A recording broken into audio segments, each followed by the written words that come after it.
The business, motherfucker. The Daily Read. Your source for news, politics, sports, and all things trending.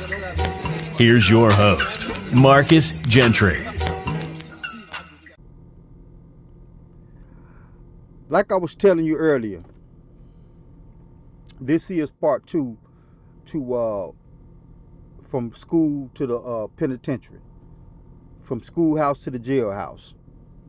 And I'm basically taking you on this journey because a lot of us are viewed as unintelligent barbarians. And that's a reason for that. We black men not only are being viewed as barbarians by the public, but we are viewed as peasants by our women. And all of it's leading somewhere. All of it's leading to the continuation of white dominance. As long as they give us 10 to 15% of the wealth and they put it in certain hands, they didn't just give us the 10-15% of the wealth, they also gave us these organizations like the Masons and Eastern Stars, which was given to us by whites. Then we started gangs because we started seeing white gangs. You know, the Italians with their mafias. So all of it is connected. All of it is connected to have gatekeepers set in place to keep the black population in check. You can't have too many millionaires and billionaires. Yeah, we're gonna give you a few so we can put it up there to the audience and say, see, black people can make it too. That's a goddamn lie.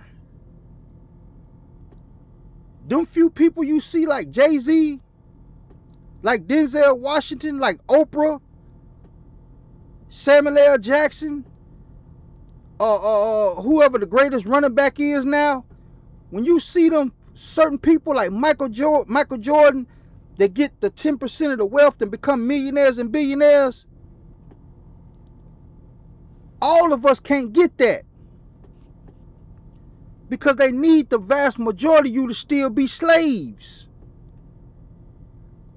Instead of being on one plantation in Mississippi, they done turned the entire American experience for some of us black men into slavery. And that's why they got that pipeline from the schoolhouse to the jailhouse. Because inside of that pipeline, once they give you that felony, you can't vote, which means you as a black man can't put who you want in power. You can't carry a gun. That means you, black man, can't defend yourself and defend your family and defend your people if a race war happened, because you're not supposed to have a gun in the first place. It ain't about no goddamn public safety. There's more white serial killers out here with guns than black people.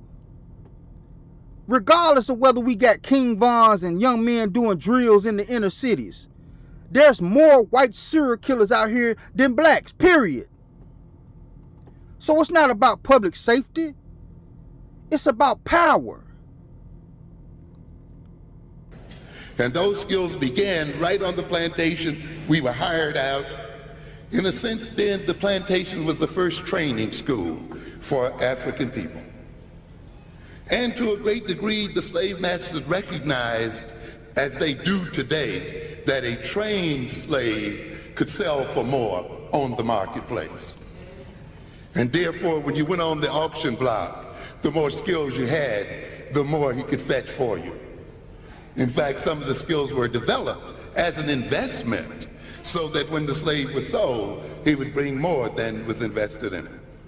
Sounds like today, ladies and gentlemen?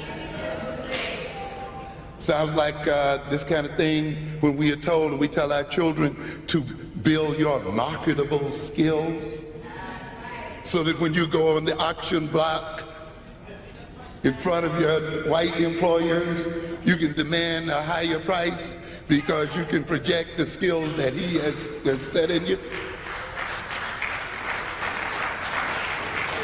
What do the French tell us?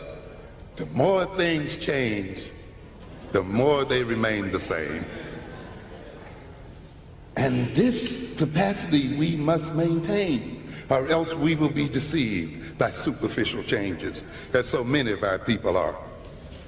Some of you heard me on the radio this morning. You heard some references to Colin Powell as representing some advancement for African people. And yet those of us who have a little knowledge of African history and of the history of the Byzantine Empire know very clearly that there were slave generals. He exactly right. Napoleon Bonaparte had a general who was black. A lot of people don't know that because Napoleon Bonaparte put him in jail and tried to wipe him from history. That black general from Napoleon led thousands of men in battle. So Colin Powell becoming a general, that wasn't no first. Yes, generals who led massive armies who were slaves. And despite the fact that they were generals and led imperial armies, they were slaves just the same. So the idea then that you're going to have an African man under the power of European and white supremacy being a general, that he represents some kind of power and advancement for black people, is a delusion.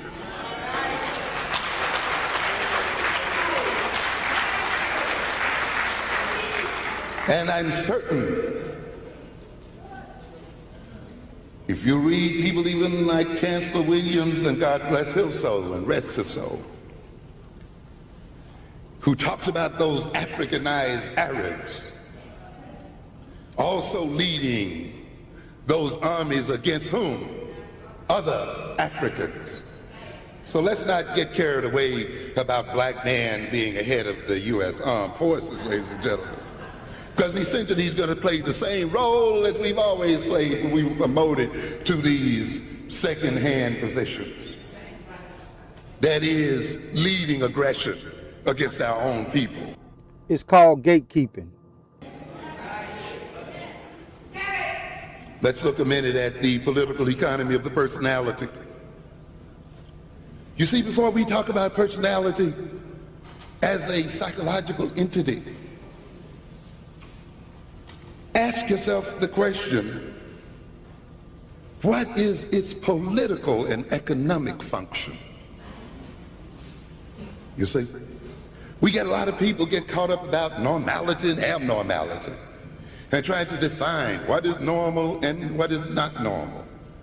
Before you get caught up in asking that question, ask yourself, what is the social function and the political function of normality? You see? In other words, then, the personality, to a great extent, is a political creation and a social creation. So is normality. Normality for us now is the whore culture in our black women, single motherhood. All of it leads to school to prison pipeline. That's the normality now. And it was perpetuated by white supremacy, given to the certain hand-picked Negroes to maintain 10 to 15% of the wealth in this country. Everybody else, you got to scramble for it, kiss ass for it, suck dick for it, bend over the casting couch for it. And you still might not ever get it. That is why they are defined differently by different cultures. And that is why what is called normal in one may be perceived as abnormal in the other.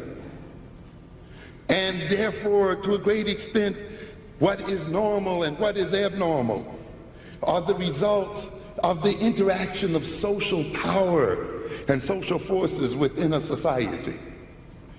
The personality and abnormality are the results to a great extent of the systematic use of reward and punishment on the bodies of people.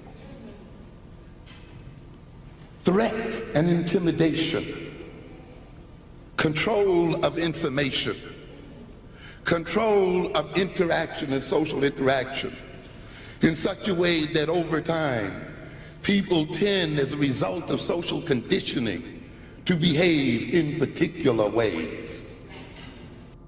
That's the gatekeepers. Instead of whites doing it, they've put certain people in power to do it. The Diddy's of the world, the Suge Knights of the world. You got to understand how this is being played out against us.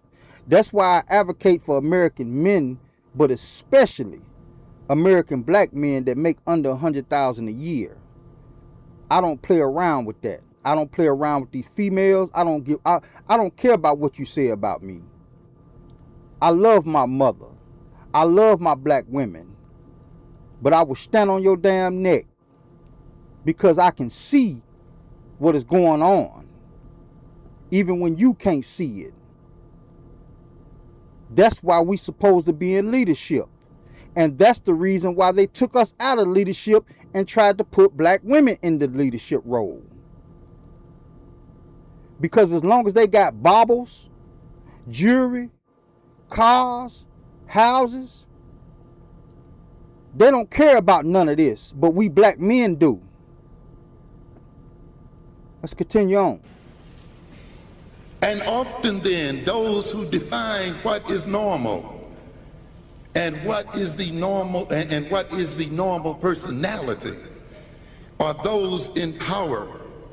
And their definition of personality and normality involves then the conditioning of people in such a way that in relating one to the other, in those people perceiving themselves in particular ways, in perceiving the world in particular ways, they maintain a social and economic system. They respond to particular authorities and particular types of stimulation and specific types of signals. Am I making myself clear?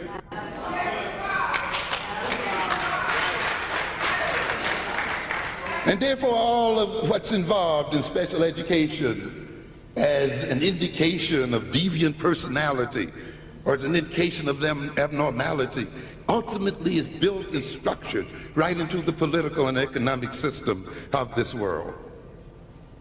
And we must keep this in mind before we just fall for the okie-doke and take what somebody else describes as normal.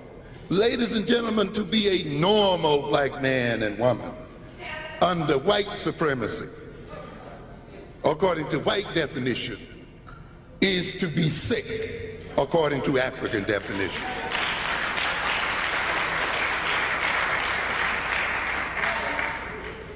I agree with what he said, but not anymore. Not anymore. Because they got the gatekeepers in place now. It used to be that way.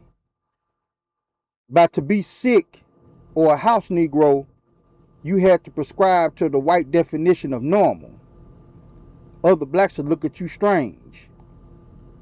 But now, it's a normal thing.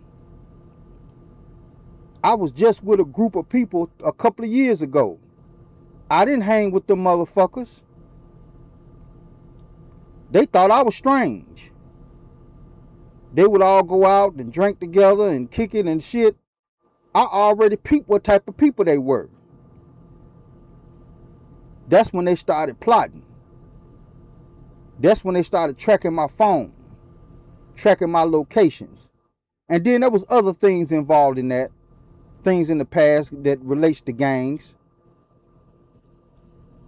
But I wasn't falling for their normal. I reserved the right to protect myself, even against a bitch, if she put her hands on me. I don't get that right up. You do, because that's normal to you. But she put her hands on me or damaged my property, I'm going to slap the shit out of her. That's normal to me. I'll give out charity, but I'm not finna give out charity to you and then you turn around and give some of my charity to your side piece because she got kids. That's not my business. I gave my money for book bags and toys to go for poor people. And you give out some of it to the poor people, and then you take some of the toys and book bags and take it over to your side piece house. Not your wife kids, but your side piece kids. Like you just some kind of big shot. That's normal to you. That's abnormal to me. Y'all get what I'm saying? Y'all understand what I'm saying? We black people are not dummies.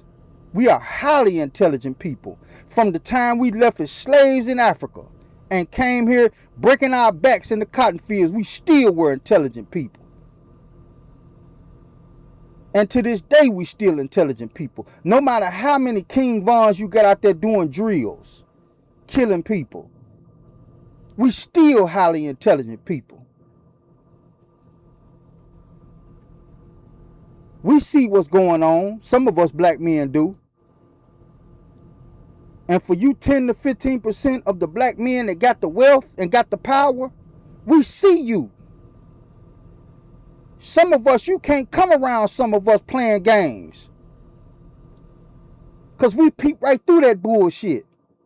We see the gatekeeperism. Let's continue on. Yes. Personality and normality involves a particular organization of the person's ways of thinking, the organization of a person's ways of behaving, of seeing the world, of seeing himself, of looking at the world and relating to people in that world. More deeply, it is an organization of people's tastes and interests and desires. And if you look closely at it then, normal people in a particular society will be interested in those things that maintain that society, will have desires which, if satisfied, maintains the power relations in that society. Am I making myself clear here? Okay? They will be interested in things that maintain power relations.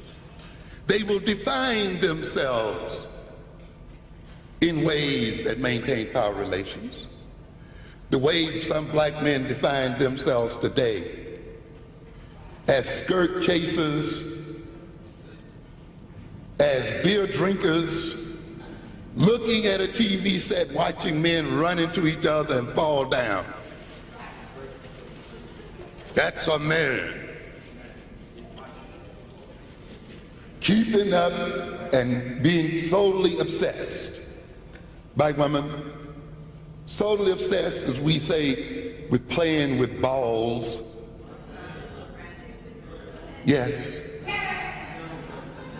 Drinking themselves into a stupor, looking at people run and bang into each other and get up and run again. Not reading, not studying war, not developing economic power, not developing military power, not learning how to relate and associate with other men and women.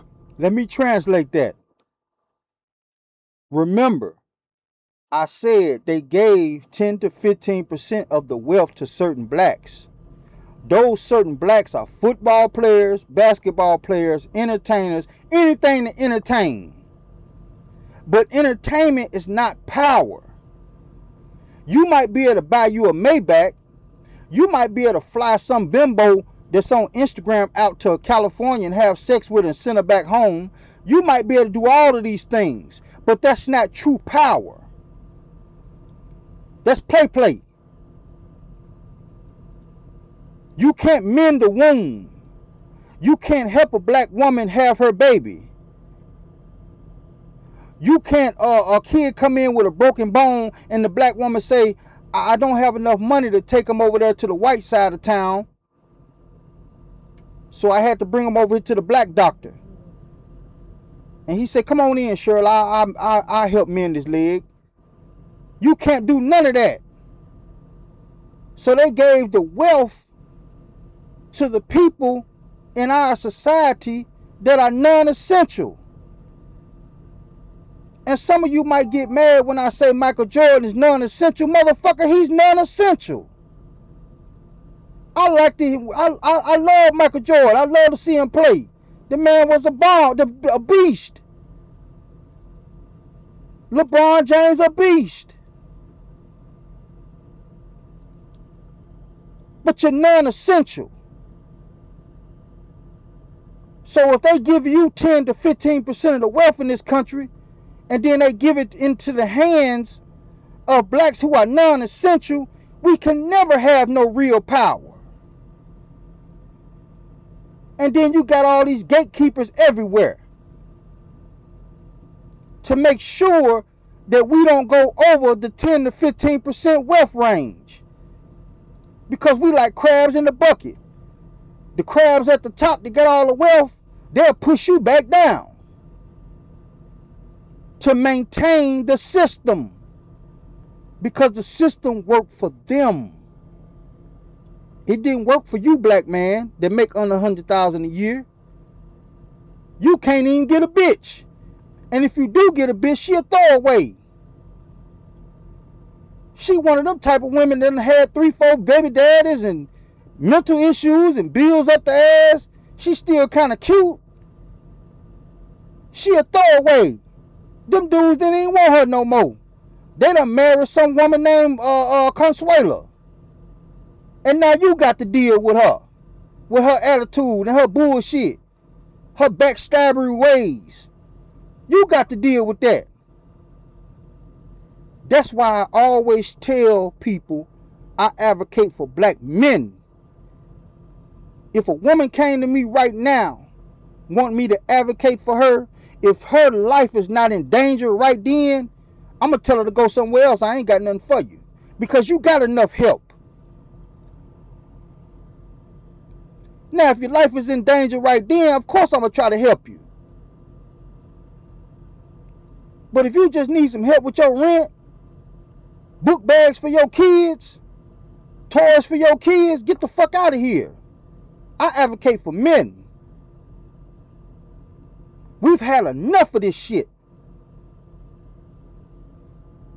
To form an organization that will be an expression of African power and to liberate African people, that somehow has been made to be perceived by many of our young men and women today as to be engaged in feminine or less than manly activities. And the society is willing to pay black males millions of dollars to maintain those interests. You understood that? They willing to pay the Jay-Z's millions of dollars to maintain the order. He's a part of the 10 to 15%. Guys like him, the one that's speaking, he probably get a normal paycheck.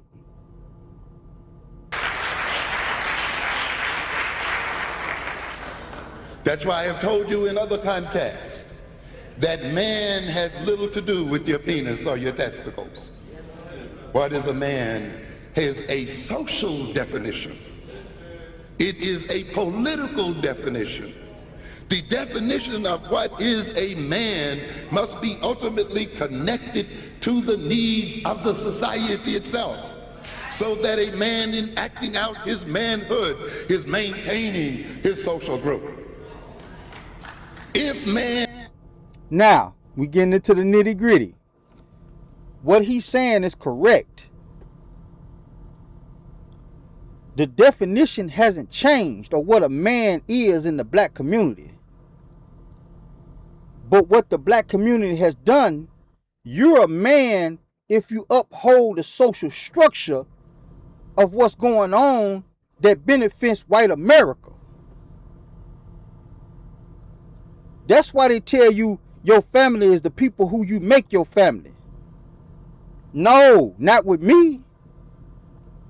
My definition of a man is my social structure is my family.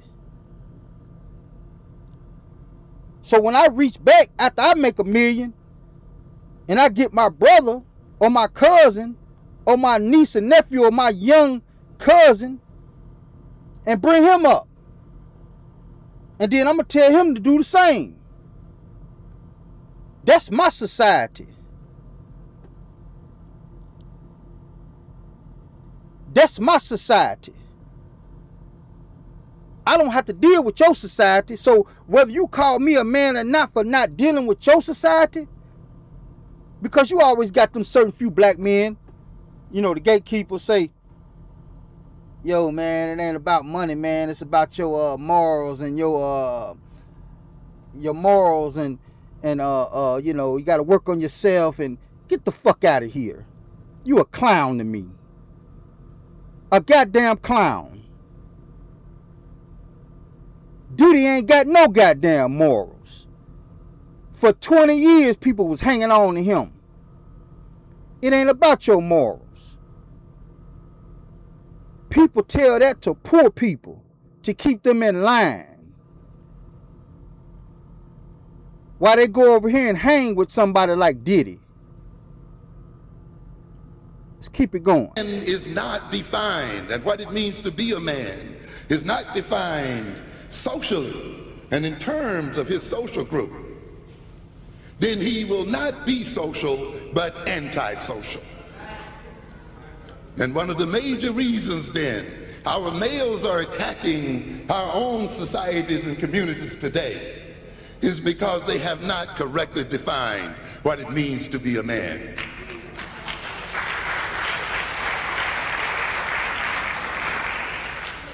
A normal African man would not kill another man in order to take the money he rifles from his pocket to a white man and give it to him and make him rich so that he can rule over him further. Not normality. In fact, you don't even have to go that far. A normal man, black man, doesn't work day and night only to give his money to a white man. You have to be abnormal. But of course, the white man has to make you feel that that is what? Normal. That's what I mean. When you work day and night and you indulge in these societies that uphold white supremacy, that's not normal to me. When I work day and night to maintain a check, I uplift my family because that's my society. The Gentry and the Joneses. That's what I came from. That's who I slept on the floor at grandma's house with. My kids, when I bring generational wealth to them, that's the true definition of a man. Not upholding some fake ass way of life that white America gave you because they gave 10 to 15% of the wealth to the blacks. That's it. That's why I tell black men, take your resources and go somewhere else. You free now. They got so many black populations in other places. That strikes fear in these people. Because without that, they don't have that insurance, that tax money to maintain the bullshit. When you start separating yourself from that, when that wealthy man has a wife and 2 side pieces, and he gets both of his side pieces pregnant, he ain't finna give up his wife. He gonna get rid of those side pieces. And guess where they gotta come to? Somebody like me. Now I gotta date you. And you bringing a whole baby in this house that ain't even mine. And then he bullshitting with you on the child support. Why should we continue to uphold a system that try to destroy you? if you make under $100,000 a year and you got the audacity to tell these people, fuck you. Fuck you. Okay, you got wealth. You got part of the 10 to 15% of the wealth. But fuck you. I don't have to play along with your games. You are these women. I can go somewhere else. That's the most hurtful thing a black woman ever said to me. She said, why don't you go where you appreciate it and not tolerate it? I was like, what? Are you serious right now? This is what a black woman texted me that was a part of the organization that I was with. I'm thinking I'm finna help my community and give charity and do this and that. And I got all kinds of daggers in my back. And this black bitch gonna tell me that?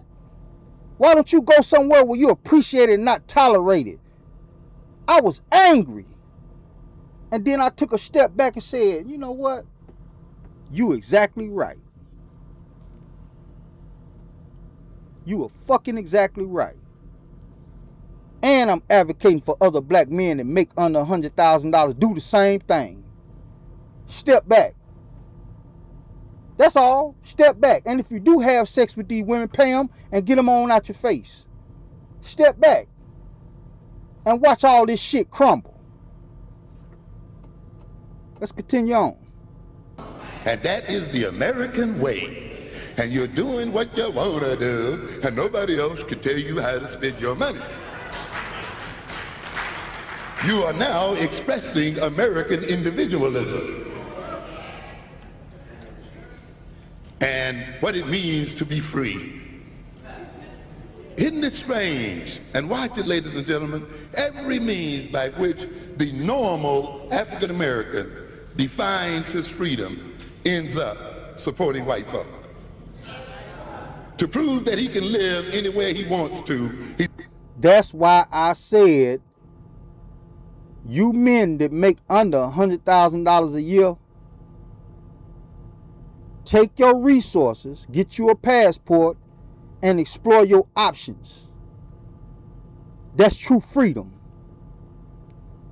You don't have to keep continuing to put into a society that looks at you like you a peasant.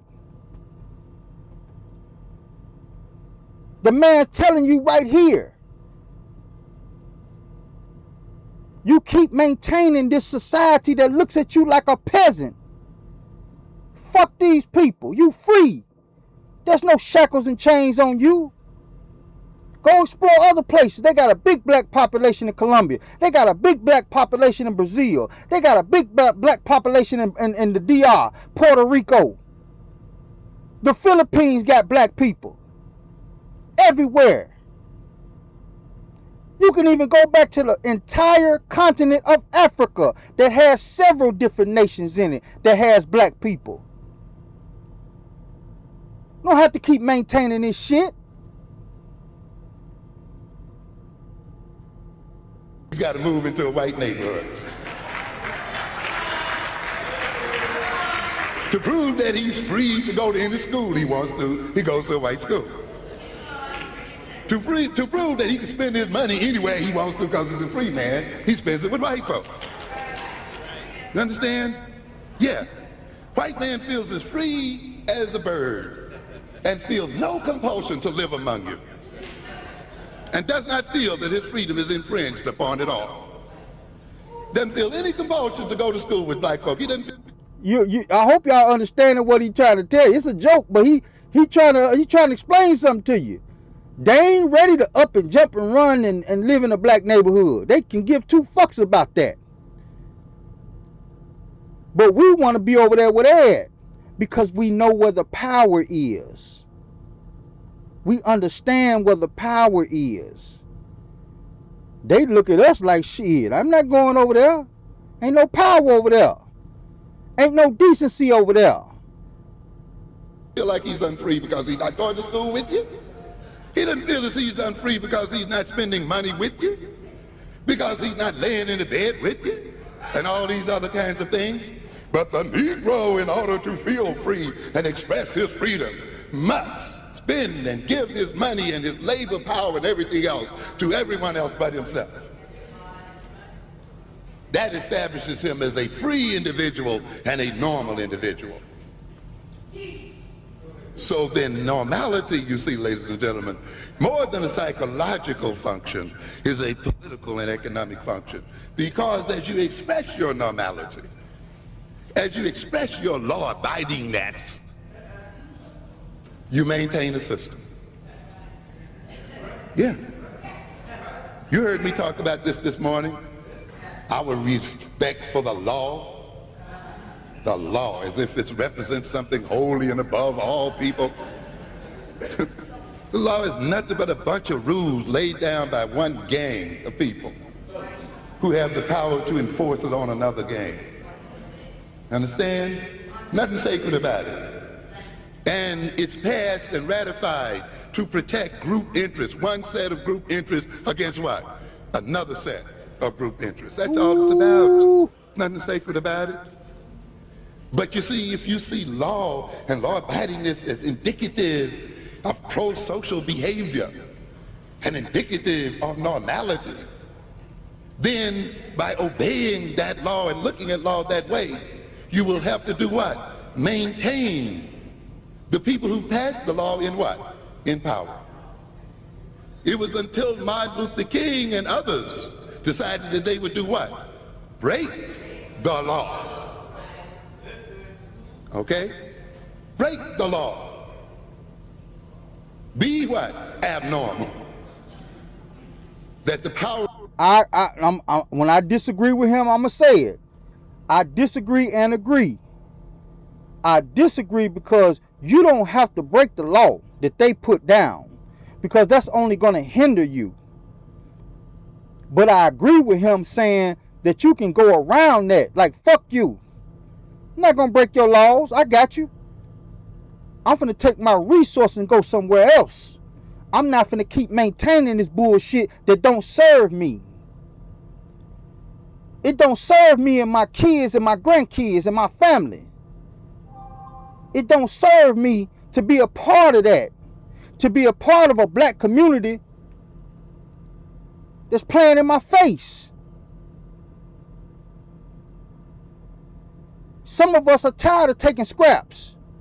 And the reason why we gotta take scraps, because the whites already let you know. Only 10 to 15% of the wealth in this country is gonna be given to black people. All the rest of you motherfuckers is finna scramble. Get what you can get. Kiss ass when you gotta kiss ass to get what you can get. I'm not with that. Fuck you. Fuck your organization. Fuck your females in the organization. Fuck all of that. I'm done with that. That's my freedom. And I ain't gotta break not one law to be done with that. And I'ma advocate to other men. I'ma advocate to my nephews, my little brother, my cousins, my little young male cousins. Get your money and get the fuck up out of here. You free. You ain't gotta be dealing with these Negroes and these bimbos and bops. You ain't gotta deal with none of this shit at all. It's already established with these people. Who got the wealth in the black community? The same names are recycled. The same Walter Paytons, the same Michael Jordans, the same LeBron James. Now he got his son Bronny, garbage as hell, in the NBA getting millions. I could probably shoot ball better than that Negro. Get the fuck out of here. He's trash. Let's continue on. Relations and the social relations of America began to tumble down. So you have to be careful, you see, how you define yourself. A.R. Luria argues in his book, Cognitive Development, Its Cultural and Social Foundations, and I recommend this highly to those of you who are in education, A.R. Luria, because it demonstrates so very clearly how the mentality of people are shaped very much by the type of social activities they are allowed to engage in, by the type of social and political structure they are conditioned in as a people. The science of psychology has avoided the idea that many mental processes are social and historical in origin.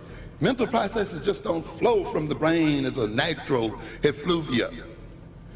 Mental processes are historical effects and are related to historical experiences, or that important manifestations of human consciousness have been directly shaped by the basic practices of human activity and the actual forms of culture. We have to recognize this, and we don't have time to go into this evening.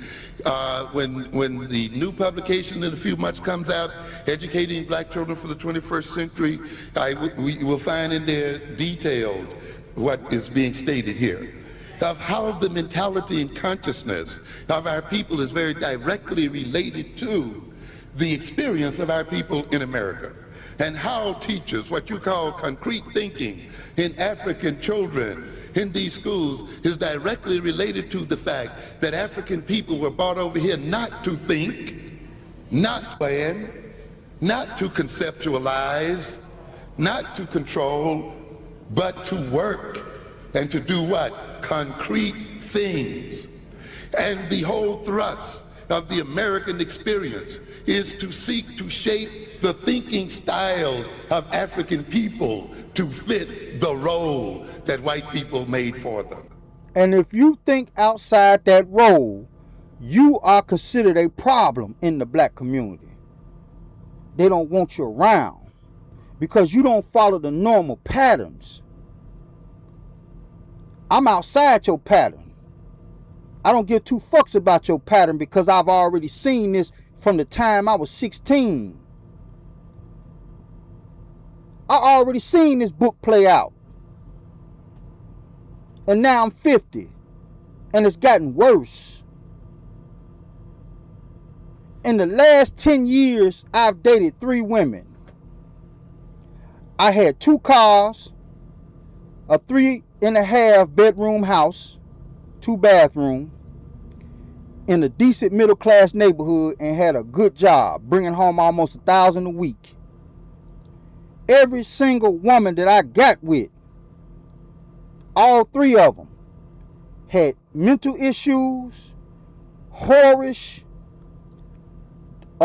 weed smoking dope head, mentally ill, slick mentally ill functioning, where you can't tell she mentally ill until you really get to being around her. Kids, bad as hell, no child support. And then there was a 4th one that I dated for just about a year. She was halfway decent, but then she started showing signs of backstabbing. And every one of these women can tell you, I never put my hands on them. I never was abusive to them. I paid the bills. You know, I cooked. I shared in the chores in the house. All of that. And it was just something about her. I need more. I need more. Because they don't understand there is no more. Black wealth is 10 to 15% in this country. That's why 80% of the women chase the 15%. They know this. But some of them act like they don't know this when they get with you. Because they need your funds and resources to get back on their feet. Get your passports. Go see other places. See how other black people live in other places. Because this ain't it. Let's continue on. And therefore, if the roles of African people was to be that of practical workers, concrete workers, then it was in the interest of Europeans to make their mentality concrete and practical. rather than conceptual and abstract. But you see, if you don't know this history, and if you don't know the dynamics of how this mentality has been created, and if you don't know the political economy of thought, then when these children come into your schools and they demonstrate what you call concrete thinking, lack of planning, and lack of conceptual thought, you are ready then to label them as learning disabled. Or criminals. And relate to them in terms of being learning disabled. I'll be back to that in a minute. The manifestations of African consciousness is directly shaped or influenced by the social political practices and forms of American culture, shaped by the social power relations of white and black people. You know that if we had a different power relationship with white folk, we wouldn't think and behave the way we do now. No, we would act differently and behave differently. To a great extent then, the things we talk about, the things we're interested in, the way we look at ourselves, and all of these kinds of things are a product of the nature of the power relations that have adhered between us and white folk. Imagine how you would be if we were the more powerful ones. In fact, we wouldn't be having this lecture tonight. It wouldn't even be a subject matter. We'd be talking about how we could keep it and how we could protect what? African interests. Right now, we have to talk about how we're going to take it.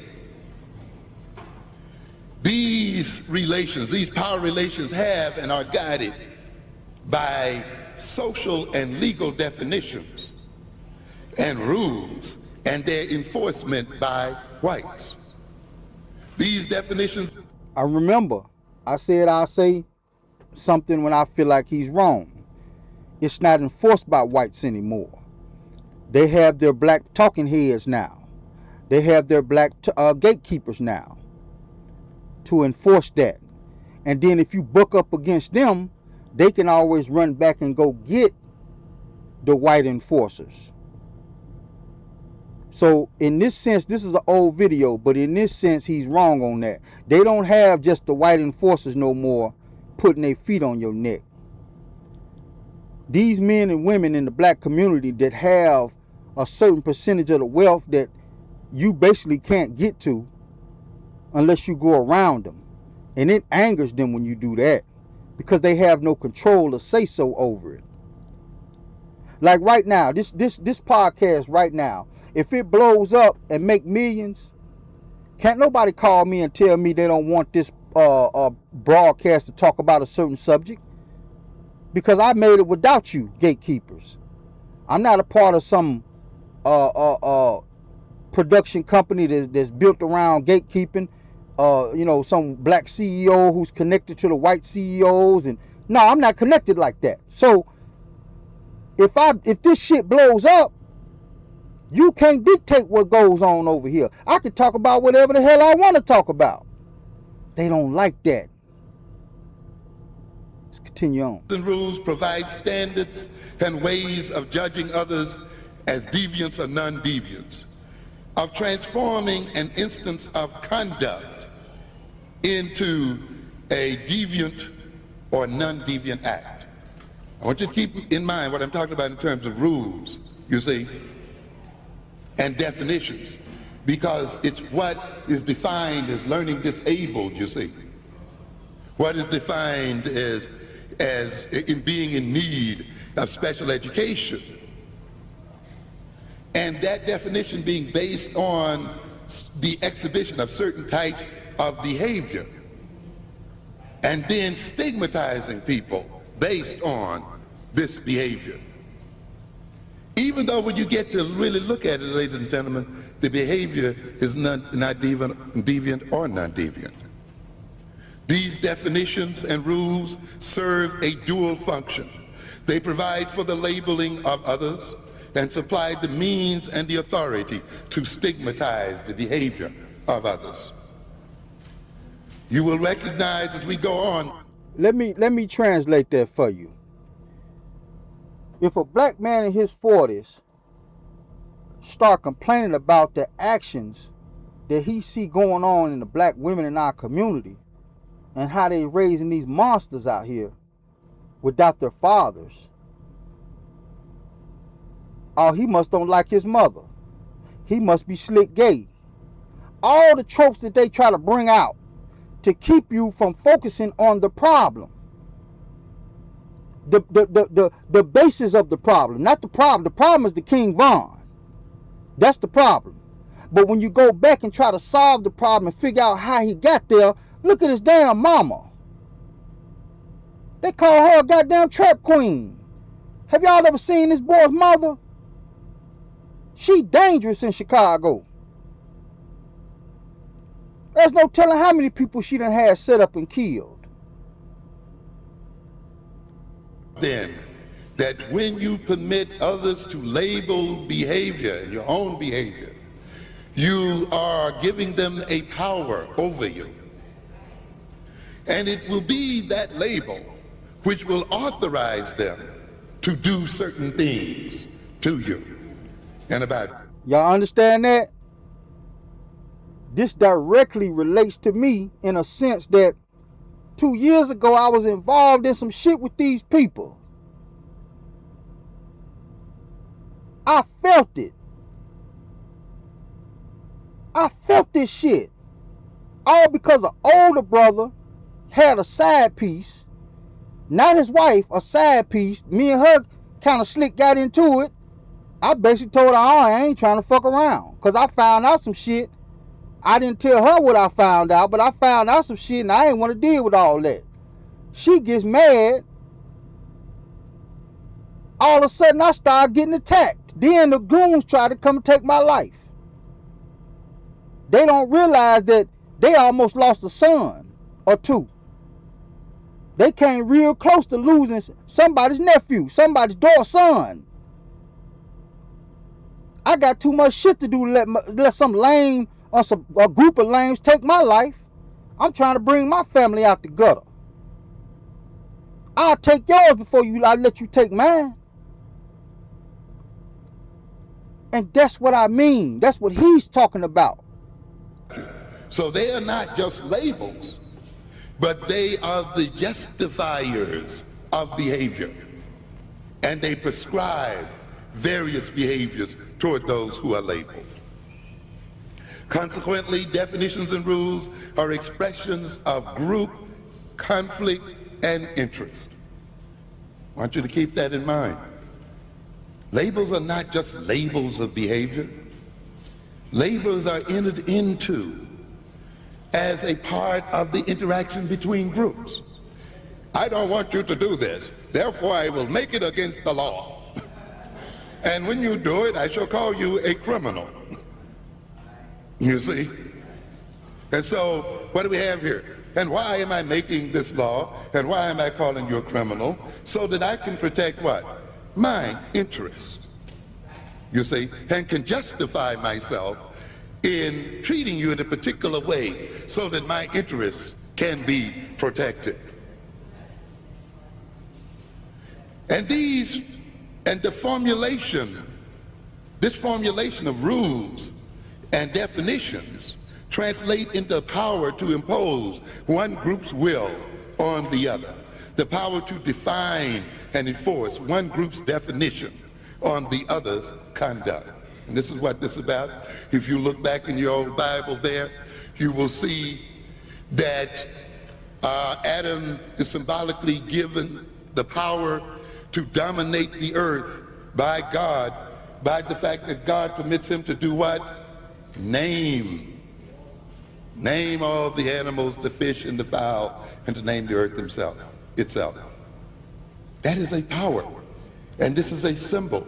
By saying this, he is saying, you are the one who dominates the world because I'm going to permit you to define the world, to name it, and to relate to it in terms of the way you define it and name it. This then will give you the right to impose yourself on nature and to impose yourself on the world. Consequently, when you let another people have the right to define your behavior, you let them also have the right to impose themselves on you. And it's amazing what happens when you have definition. You talk about, some of you are familiar with the book Regulating the Poor. It's interesting how so-called normal behavior can in an instant be turned into abnormal behavior by the mere act of labeling. How, for instance, some of you may have gone to Boston, you heard something called the Common Gardens, or the Boston Common Gardens, a park, which harks back to a European tradition where certain lands belong to all of the people.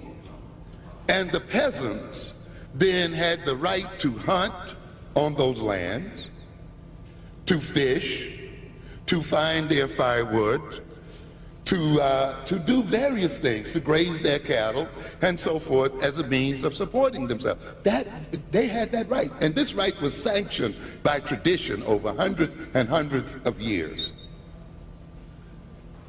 But something happened.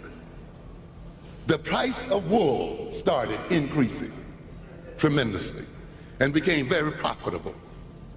And those who were in power decided then that they wanted as much land as possible.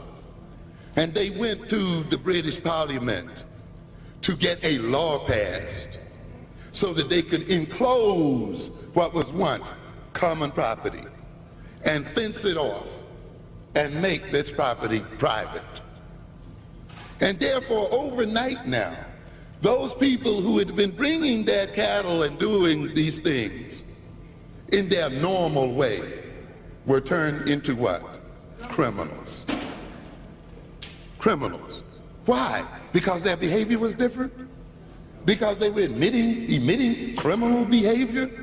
No, because the rules had changed. Now, I'm going to end this second part. I think I'm going to make a part 3 because this is very good conversation. What he's saying is, black men, we lost a lot of our culture by being slaves in this country. But we still maintain certain truths about us. And once we start producing for us and for our families, and we don't go through them or the gatekeepers that they set in place, they will criminalize it. Or they will try to label you as funny. Or they will kind of label you as standoffish. I'm the coolest person in the world to come talk to. I'm not standoffish at all. They will label you that. They will call you a criminal if you don't play along and to get along. You got to understand how that's being played. It's all to maintain the status quo. And in order to maintain the status quo, you have to be that sacrifice, black man. They've been sacrificing us for 366 years in this country. And now recently, over the last 40, 50 years, they've given a small percentage of blacks millions. But it's still nowhere near what they have. And then they let them blacks know you got to be about us and you. All the rest of them, you got to sacrifice them. That's over with. I hope y'all learned something today. There will be a part 3. The business, motherfucker. The Daily Read. Bring in the business.